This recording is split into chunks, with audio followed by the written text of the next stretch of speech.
Welcome to മാഗൻ phishing. എല്ലാവർക്കും നമ്മുടെ ചാനലിലെ പുതിയൊരു വീഡിയോയിലേക്ക് സ്വാഗതം. അപ്പം നമ്മൾ ഈ സ്പോട്ടിലാണ് ഇന്ന് വന്നിരിക്കുന്നത്. അത്യാവശ്യം മഴയൊക്കെ കഴിഞ്ഞ് തെളിഞ്ഞ് നിൽക്കുകയാണ്. നമുക്ക് നോക്കാം ഇവിടുന്ന് എന്തെങ്കിലും കിട്ടുമെന്ന്. നമ്മുടെ ഫസ്റ്റ് ട്രൈ ആണ്. എന്തോ ഒന്ന് കിട്ടിയിട്ടുണ്ട്. എന്തോ വാഷർ ഏതാണെന്ന് തോന്നുന്നു. നോക്കാം. നമുക്ക് നിറയെ ഹോളുകളുള്ള വാഷറാണ് കിട്ടിയിരിക്കുന്നത്. ഇതെന്തിൻ്റെയാണെന്ന് അറിയില്ല. ആർക്കെങ്കിലും അറിയാമെങ്കിൽ ഒന്ന് കമൻറ്റ് ചെയ്യണേ. നമുക്ക് നോക്കാം. നമ്മുടെ സെക്കൻഡ് ട്രൈ ആണ്.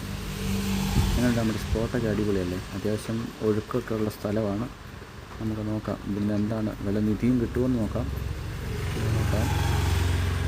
ഇത് ചെറിയൊരു കമ്പി കഷ്ണമാണ്. കമ്പിയാണോ ആണിയാണോ? ചെറിയൊരു കമ്പിയുടെ പീസാണ്. നമുക്ക് അടുത്തത് നോക്കാം. അപ്പോൾ എല്ലാവർക്കും വീഡിയോ ഇഷ്ടപ്പെട്ടാൽ സപ്പോർട്ട് ചെയ്യണേ. അത്യാവശ്യം ഒഴുക്കൊക്കെ ഉണ്ട്. ആഴം കാര്യമായിട്ടില്ല, എന്നാലും കുഴപ്പമില്ല. നോക്കാം. ഇതെന്തോ മെറ്റലിൻ്റെ പീസാണ് നമുക്ക് കിട്ടിയിരിക്കുന്നത്. അറിയില്ല ഇത് എന്തിൻ്റെയാണ്, എന്തെങ്കിലും പാർട്സാണെന്ന് അറിയില്ല. ഇന്ന് ഇത്ര ഐറ്റങ്ങളാണ് നമുക്ക് ഇവിടുന്ന് കിട്ടിയത്. അപ്പോൾ എല്ലാവർക്കും വീഡിയോ ഇഷ്ടപ്പെട്ടാൽ സപ്പോർട്ട് ചെയ്യാൻ മറക്കല്ലേ. അപ്പം ഇനി അടുത്ത വീഡിയോയിൽ കാണാം. Tata, bye bye.